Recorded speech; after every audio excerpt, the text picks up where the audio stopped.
What's up, you guys? Welcome back.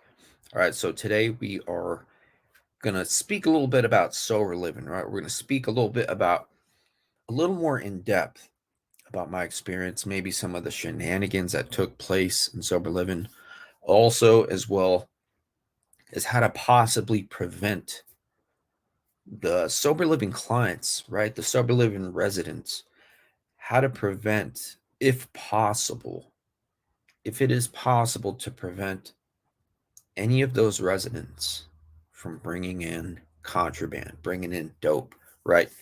Anything like that. So, what triggered this topic is I watch a YouTube channel, um, and the the main guy in the I can't believe I can't remember the channel name, but the main guy, he owns Sober Living. His name is Pat, and the Sober Living is called Graceland Ranch. So I was watching one of their videos. They did a sober living update, and actually, why can't I remember the name? Okay, Patrick Ridge.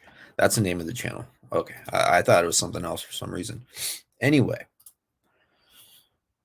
so their latest video, they talk about, they give a little update as to what's been taking place in sober living, and they're located in California. I think Aurora Hills in California. As you can see, it's freaking beautiful there, man. The place I went to did not look like this. Did not look like this at all. So I pulled up the website just to give you guys an idea of kind of what, like a higher end sober living looks like, and sober living in general, right? This is a beautiful place.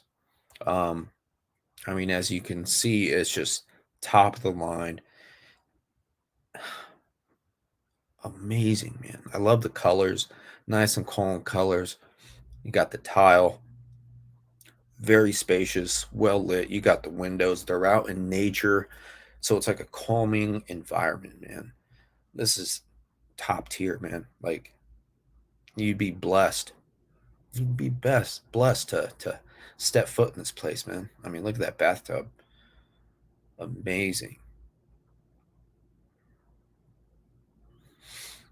Damn.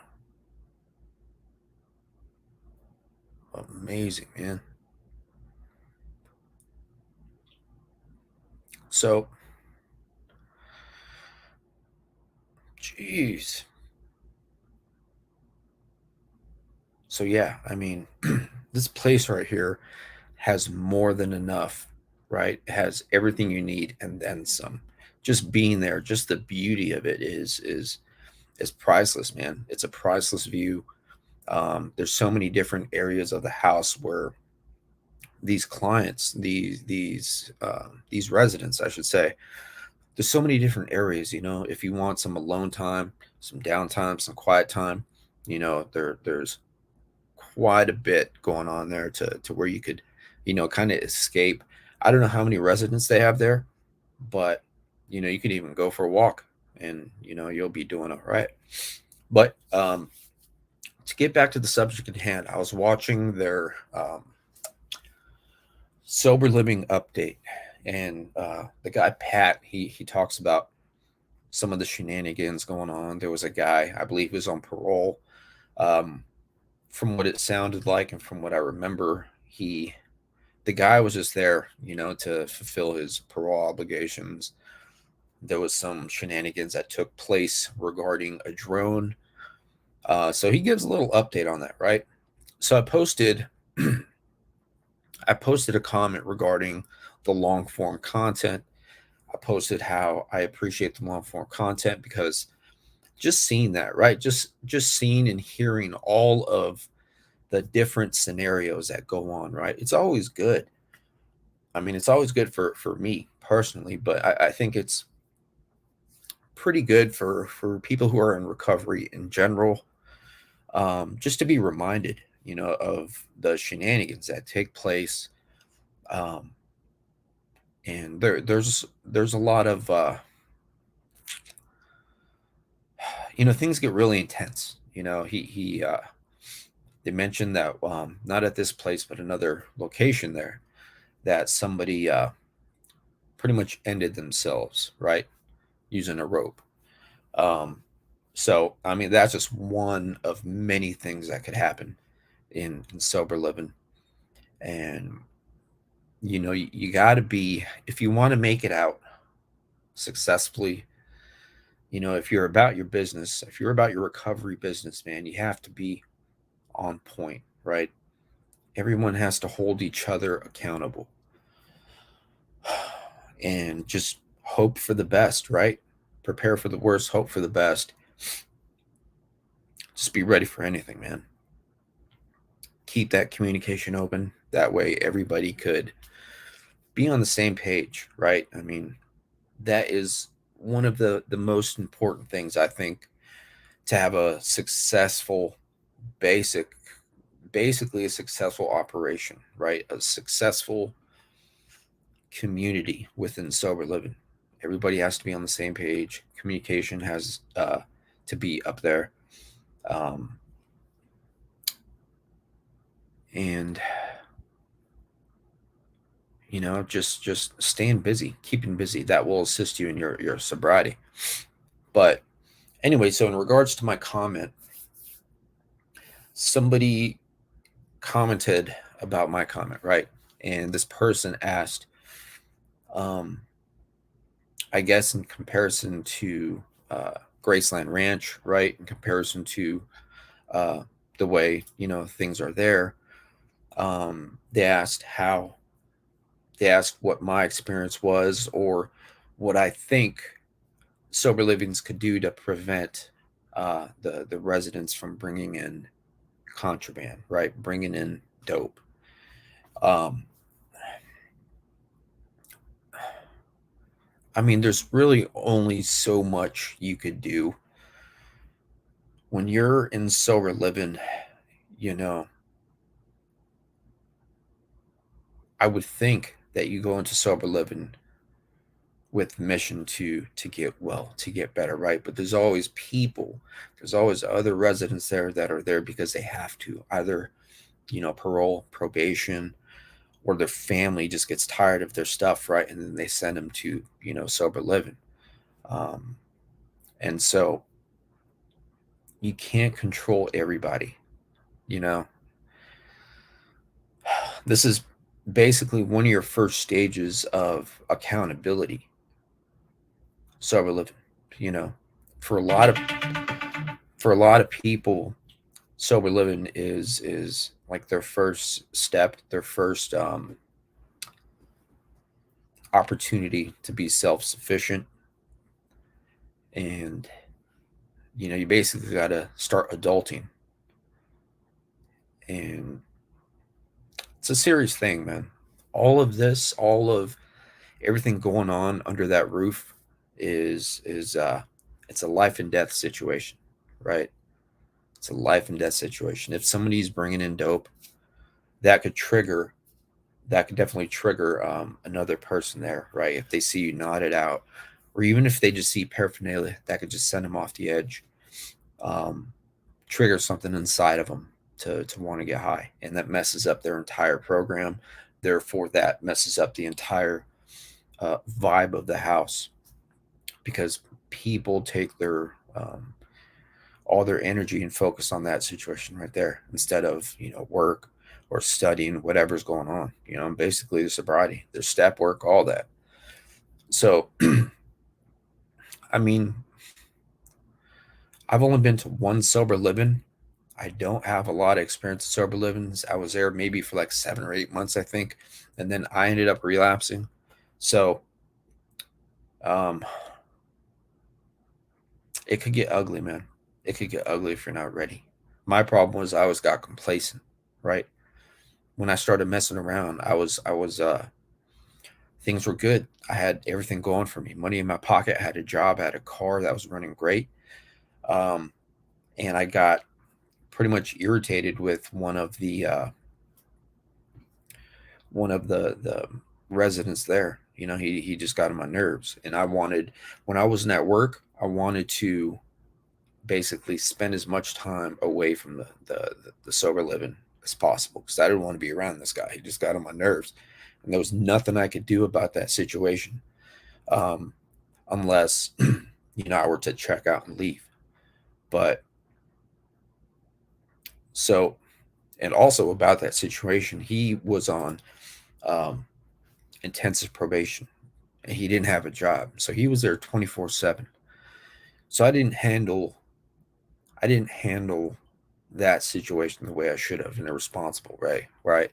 Set up boundaries, communication, be like, hey, just stay away, bro. Just stay away. I didn't do any of that. So therefore, with the frustration and complacency, everything added up, right? I ended up drinking, and then fast forward, a few more times, a few more rounds of that. Go play pool, go to the batting cages, drinking. After one of those nights, I went to go pick up some H and messed all that up. Also, on top of that, I ended up relapsing on my 100th day of clean time, 100th day of sobriety. I don't even know if I mentioned that in one of my videos. I mentioned that I relapsed, but it was on my 100th day, man. I felt like, you know, I kind of wanted to treat myself for whatever reason. Complacency has always been one of my issues, man. So,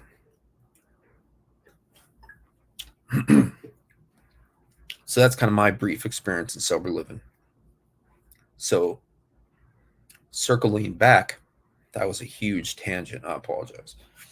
Circling back to the comment, is there anything that the house could do? Is there anything that the house manager could do to prevent the residents from bringing in dope? I mean, other than when you get there, right? Just lay out some guidelines, like guidelines for when you're there, like an aftercare plan. Also, guidelines for if certain things happen, if they are suspicious of you, these things are going to happen, maybe random UAs, weekly. That's always pretty good for keeping people accountable. I know that costs money, so however that gets worked out. The sober living I was at, we had to pay cash weekly. So, and the only time they would UA there, the only time they would drug test is upon suspicion. So it wasn't random. If it was, that wasn't happening. So open communication, set up rules in place if certain things go on, if suspicion, if there's suspicion of you using or just shady behavior, then these things are gonna happen, right? Either a house meeting, a meeting with the owner of the sober living, whatever, things like that. Also, communication, UAs, um, maybe like a buddy system, right? A buddy system, maybe like somebody that you're vibing with, kind of like an accountability partner. They could keep eyes on you, you keep eyes on them. If they see you kind of slipping, if they see you detouring away from your overall mission of recovery, right? They could call you out, and if you don't change, I think like an open communication with your accountability partner and the sober living manager, that's always an option there. Um, it's kind of like a sticky situation for some people. Some people see that as snitching, right? Like at the end of the day, you're basically ratting on somebody. But I believe, to me personally, in sober living or rehabs, if dope is in the house, dope is in the rehab, something like that, bullying, whatever, you know. There's different ways you could go about it. Either approach the situation head on, or if you don't want to be, if you think you're going to be triggered, or if you don't want any confrontation at all, then you could go to the higher up, say, hey, this is what I saw. Um, but that's a life and death situation, right? If you see something and don't say something, and that person ODs, right? You're gonna have to live with that. You know, it might be your roommate, right? Your housemate, whatever. You're gonna have to live with that. You know, that decision of you not saying anything cost that person their life, right? It's not your fault that they decided to pick up and use, but it's your fault that you saw that and didn't do anything about it. All it takes is that one decision. Just takes that one bag of dope. Just takes that one blackout for them to walk outside for a cigarette and fall off that freaking mountain right here, right? Also, man, I don't know, maybe some sort of penalties, right? I don't know. Maybe put the fear in these people. Maybe for sober living managers or owners, say, hey, we're really tight with the local police department, right? We're real tight. We know some people, right? Put the fear in them. Just say that. That's all you got to say. Just bring it up. That's basically saying if you're bringing in stuff, you will get arrested. That situation will be addressed. I mean, there's extensive things too. I mean, that would work. Um, but if you're anything like me, you'd always find a way around it. But someone getting home work, right? Check their car, check their pockets. I don't know. I don't know if that goes on. I'm just kind of brainstorming as what could be done.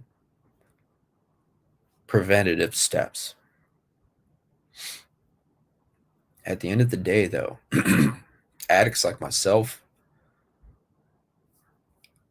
when I was in active addiction, I was super desperate, right?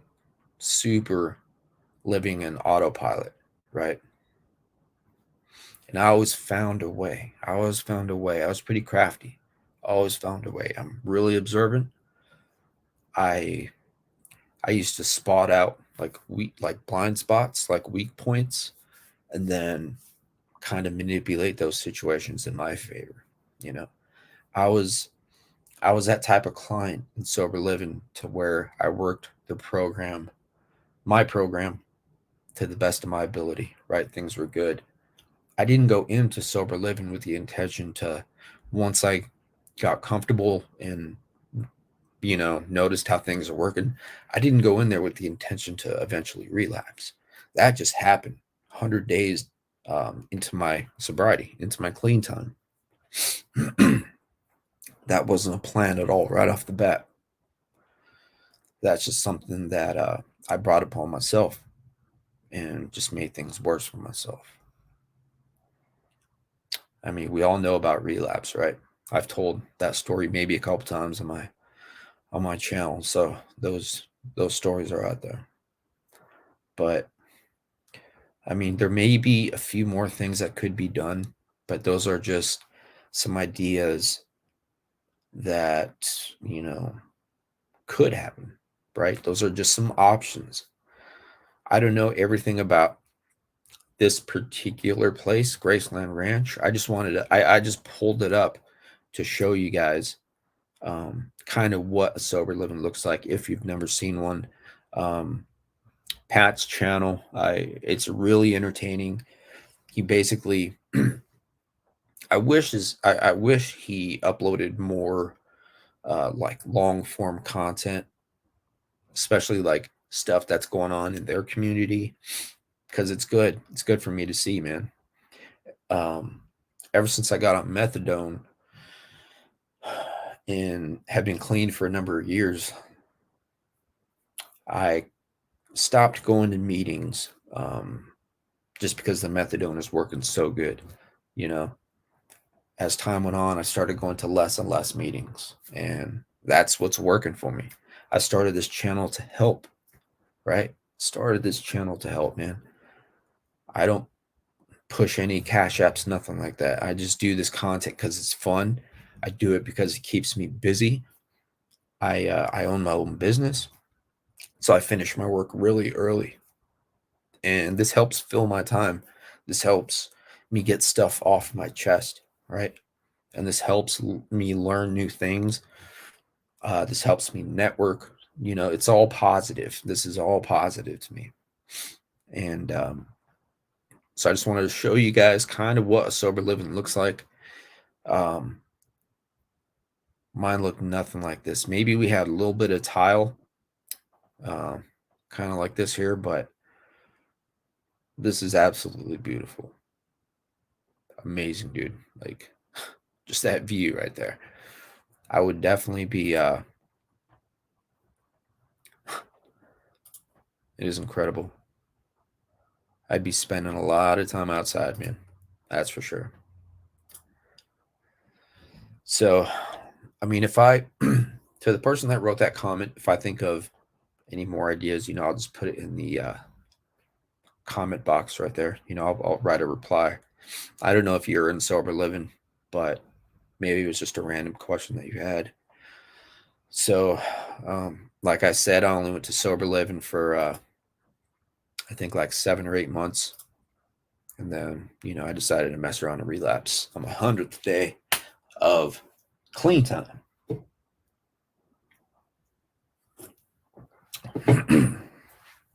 I was a hopeless addict, man. You know, my addiction got my addiction got so bad, I didn't want to wake up in the morning. You know, so it's crazy. It's crazy.